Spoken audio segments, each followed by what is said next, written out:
नमस्कार भाइयों, मैं अशोक तोमर। मैं आज तोमरों की वंशावली, जो राजपूत राजा चंद्रवंशी हैं, उनकी वंशावली आपके सामने प्रस्तुत करता हूं और उन भाइयों के सामने खासकर प्रस्तुत करता हूं जो अनंगपाल तोमर को अपना यानी कि जाट और गुज्जर दावा ठोकते हैं, अपना बताते हैं। तो भाइयों, इस वीडियो को देखें और अपने मन का वहम मिटाएं।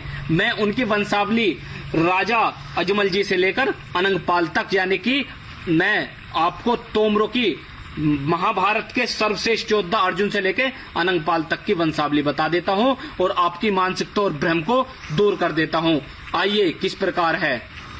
तो मैं राजा अजमल जी से लेकर चलता हूं। अजमल जी के जो हमारे तोमरों के सर्वश्रेष्ठ ज्ञाता हैं, यो इस वंश को चलाने का जो प्रकरण करा है राजा अजमल जी ने करा है। उनके बाद तोमर वंश के जो महाभारत के सर्वश्रेष्ठ योद्धा अर्जुन हैं, अर्जुन से इस वंश का बढ़ावा मिला है। वे इस वंश की स्थापना अर्जुन द्वारा की गई है।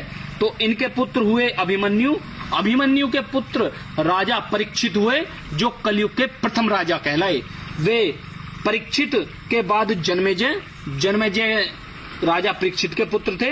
वे राजा परीक्षित के जन्मेजय। जन्मेजय के बाद शतानिक। शतानिक के बाद 5वें नंबर पे अश्वमेधदत्त। अश्वमेधदत्त के पुत्र असीम कृष्ण। असीम कृष्ण के निचक्र। निचक्र के ओम, विचिरथ, सुचिरथ, विष्णु भानु, सुषेण, सुनेत, नपचक्षु, सुखीबल।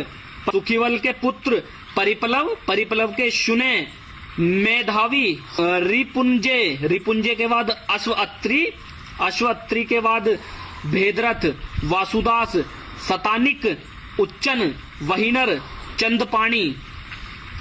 चंद्रपाणी के बाद 28वीं पीढ़ी में निर्मित क्षेमक, शंकरध्वज और अर्जुन की 33वीं पीढ़ी में तुंग नाम के राजा हुए।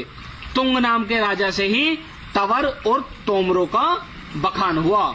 जैसे मैं बताता हूं, जैसे राम जी सूर्यवंश थे, लेकिन उनके बुजुर्ग हुए थे जिनका नाम रघु था। रघु के बाद ही रघुवंशी कुल कहलाया। ऐसे ही जैसे हमारा चंद्रवंशियों का आर्यव्रत, आर्यव्रत के बाद हुआ पांडव, पांडव के बाद राजा तुंग से ही तोमरों का स्पष्टीकरण हुआ।